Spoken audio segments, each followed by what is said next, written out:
حتیٰ کہ بخاری مسلم میں حدیث ہے کہ حضرت عیسیٰ ابن مریم کو کسی نے دیکھنا ہے تو عروہ ابن مسعود کو دیکھ لیں، ان کی عام شکل ہے، میں نے ان کو شب معراج دیکھا ہے، گھنگریالے بالوں والے۔ تو یعنی وہ بڑے خوبصورت تھے، اسلام لانے سے پہلے بھی خوبصورت تھے۔ خوبصورتی کا تعلق جو ہے وہ عشق رسول سے یا اسلام لانے یا نہ لانے سے نہیں ہوتا، وہ اللہ تعالیٰ نے کسی کو خوبصورت بنا دیا تو وہ ابو لہب اتنا خوبصورت تھا۔ خوبصورتی کوئی کرائٹیریا نہیں کسی کے نیک ہونے، جنتی ہونے یا دوستی ہونے کا۔ بعد میں کوئی یہ تو نہیں اسلام لانے کے بعد ان کی شکل حضرت عیسیٰ والی بن گئی تھی، پہلے کی تھی، تو وہ اللہ کے علم میں تو تھا کہ انہوں نے اسلام قبول کرنا ہے، تو وہ نا اب ڈائریکٹ تو نہیں دیکھتا تھا، تو وہ یوں کر کے کنکھیوں سے دیکھتا تھا کہ یہ کیا کر رہے ہیں، ڈائریکٹ دیکھنے میں وہ اپنی ایک تذلیل محسوس کر رہا تھا۔ خیر یہ منظر اب دیکھا نا اس نے تو جناب وہ واپس گیا، اس نے کہا ابو سفیان کو کہ بھائی جی چپ کر کے بوری بستر چکو تو واپس جاؤ، کیونکہ اس میں الفاظ ہیں بخاری کے، اس نے کہا کہ میں بڑے بڑے بادشاہوں کے دربار میں گیا ہوں۔ يا معشر قريش إني جئت كسرى في ملكه وقيصر في ملكه والنجاشي في ملكه وإني والله ما رأيت ملكا في قومه قط مثل محمد في أصحابه ولقد رأيت قوما لا يسلمونه أبدا فانظروا رأيكم۔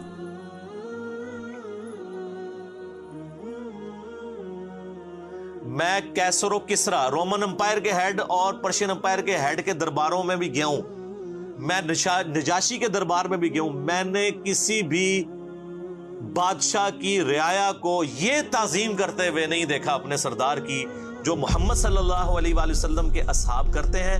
پھر اس نے آگے بیان کیا، اس نے کہا اللہ کی قسم جب وہ وضو کرتے ہیں وہ ان کا پانی نہیں نیچے گرنے دیتے، ان کا تھوک مبارک نہیں نیچے گرنے دیتے، اور اللہ کی قسم میں نے دیکھا کہ جب نبی علیہ السلام گفتگو کرتے ہیں تو وہ اس طریقے سے خاموش ہو جاتے ہیں گویا کہ ان کے سروں پر پرندے بیٹھے ہوئے ہیں، اور آپ کی بس زبان مبارک سے بات نکلنے کی دیر ہوتی ہے تو جھپٹ پڑتے ہیں وہ، اور وضو کا پانی لینے کے لیے وہ اس طرح کی دگ و دو کرتے ہیں گویا آپس میں لڑ پڑیں گے۔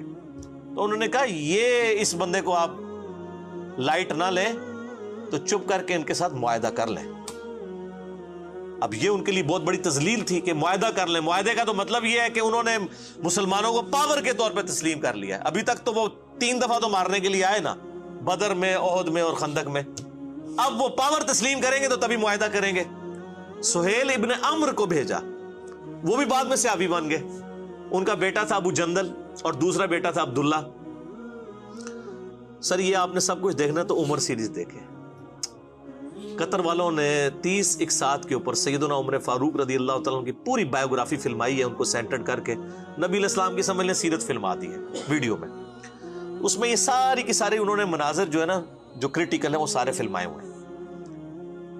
تو سہیل ابن عمرو آیا تو پھر حضرت ابوبکر نے کہا کہ لگتا ہے اب صلح ہو جائے گی، کیونکہ وہ ذرا سمجھدار آدمی تھا، اور وہی ہوا، اس نے کہا جی آپ ہمارے ساتھ معاہدہ کر لیں۔ نبی علیہ السلام نے فرمایا ٹھیک ہے، تو کاغذ قلم یعنی اس وقت جو چمڑا تھا اور قلم منگوائی گئی، بخاری شریف میں الفاظ موجود ہیں، نبی علیہ السلام نے یعنی اس میں لکھی ہوئی تھی بسم اللہ الرحمن الرحیم، تو اس نے پہلا اعتراض ہی بسم اللہ کے اوپر کر دیا، کیونکہ مشرکین عرب اللہ تعالیٰ کے لیے رحمان اور رحیم کے لفظ کو نہیں مانتے تھے، اسی لیے وہ سورۃ الکہف میں آتا ہے نا سورہ بنی اسرائیل میں کہ اللہ کو اللہ کہہ کے پکارو یا رحمان کہہ کے، یہ سب اچھے نام اللہ ہی کے ہیں، وہ اللہ نے اصل میں ان کا رد کیا تھا۔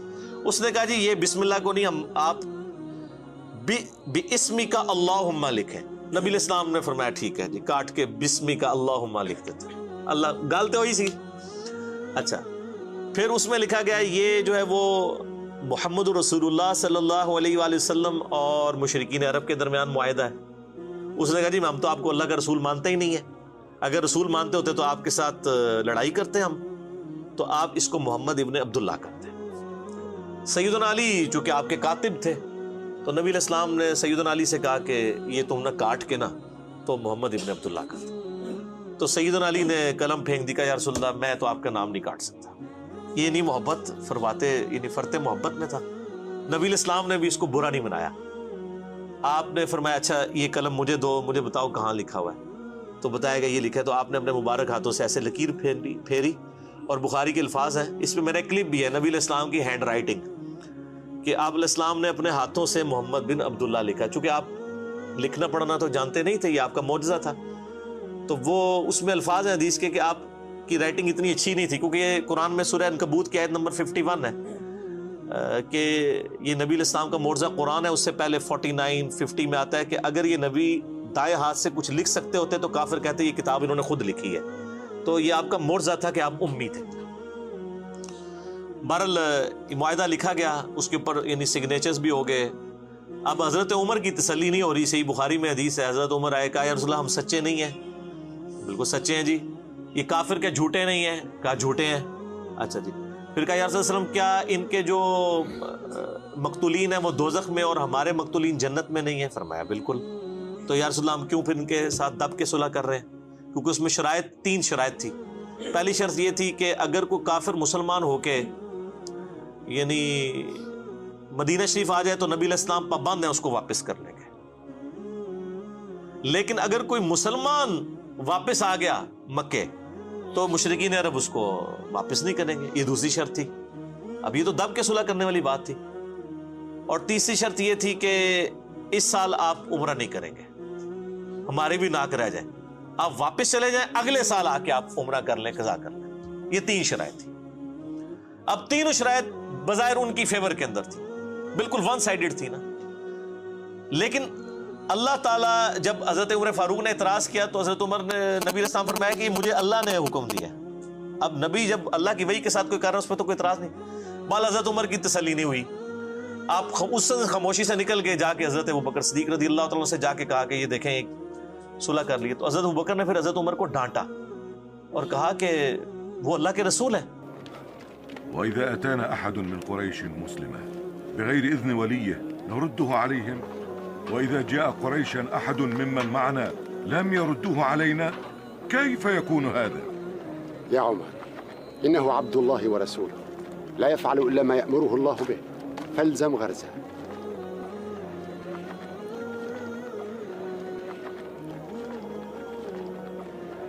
اور حضرت عمر کہتے ہیں مجھے پوری زندگی میں نے بڑا صدقہ اور خیرات کیا ہے، اس دن مجھ سے نبی علیہ السلام کے ساتھ مس بہیو جو کیا، حالانکہ اس میں مس بہیو کوئی بھی نہیں تھا، لیکن ظاہر ہے کہ وہ جو شریف انسان ہوتا ہے وہ تو سمجھتا ہے کہ نبی کا مرتبہ کیا ہے، وہاں تو آپ آواز بھی اونچی کریں تو اعمال غارت ہو جائیں گے۔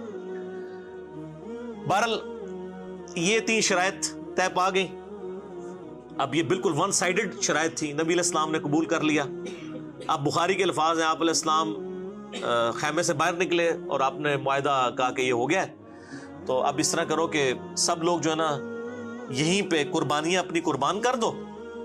ویسے تو قربانی قربان کرنے کے بعد حلق کروانا ہوتا ہے، قربانی ادھر ہی کرو، حرم تک جانے کی ضرورت نہیں، یہیں کر کے اپنا حلق کروا دو، یعنی بال منڈوا دو، اور ساتھ ہی جو ہے وہ احرام بھی کھول دو۔ تو کوئی صحابی بھی نہیں اٹھا اس کے لیے۔ دوسری دفعہ کا، تیسری دفعہ کا، یہ پہلا اور آخری موقع تھا کہ نبی علیہ السلام نے 3 دفعہ صحابہ کو حکم دیا اور کوئی بھی ماننے کے لیے تیار نہیں ہوا، یعنی وہ سارے ہی ناراض تھے اس صلح کے اوپر۔ اب نبی علیہ السلام کی ایک مبارک عادت تھی کہ آپ ہر سفر میں اپنی کوئی نہ کوئی بیوی ساتھ رکھا کرتے تھے، قرآن اندازی کرتے تھے، بخاری میں آتا ہے ایک بیوی کو ساتھ لے جاتے تھے۔ اس سفر میں حضرت ام سلمہ آپ کے ساتھ تھی، وہ خیمے میں بیٹھی ہوئی تھی۔ یہ سب سٹوری نہیں میں پڑھ رہا، یہ میں جتنا کچھ بیان کر رہا ہوں یہ بخاری مسلم میں موجود ہے، ٹھیک ہے جی۔ تو ام سلمہ کے پاس آئے اور کہا کہ یہ تو میری بات ہی نہیں کسی نے مانی، میں نے 3 دفعہ اناؤنسمنٹ کی ہے۔ تو ام سلمہ نے پھر بڑا زبردست مشورہ دیا، انہوں نے کہا کہ آپ ان کو چھوڑ دیں، آپ سب سے پہلے اپنی قربانی خود قربان کریں، اپنا حلق کروائیں اور احرام کھول دیں۔ نبی علیہ السلام باہر نکلے، اپنی قربانی کو قربان کیا، حجام کو بلوایا، سر حلق کروا دیا، احرام کھول دیا۔ اب باقیوں نے جب تمام صحابہ نے دیکھا حضور نے کیا ہے، پہلے ایک اٹھا، پھر دوسرا، پھر تیسرا، کرتے کرتے سب کے سب نے، یعنی اب پیچھے کوئی راہ نہیں۔ این ممکن ہے کہ صاحب یہ سوچ رہے ہوں کہ کوئی شاید کوئی نیا حکم نازل ہو جائے تو شاید کوئی نہ کوئی ہمیں اجازت مل جائے، کیونکہ صحابہ تو چاہ رہے تھے کہ ہم ان کے ساتھ لڑائی کریں گے،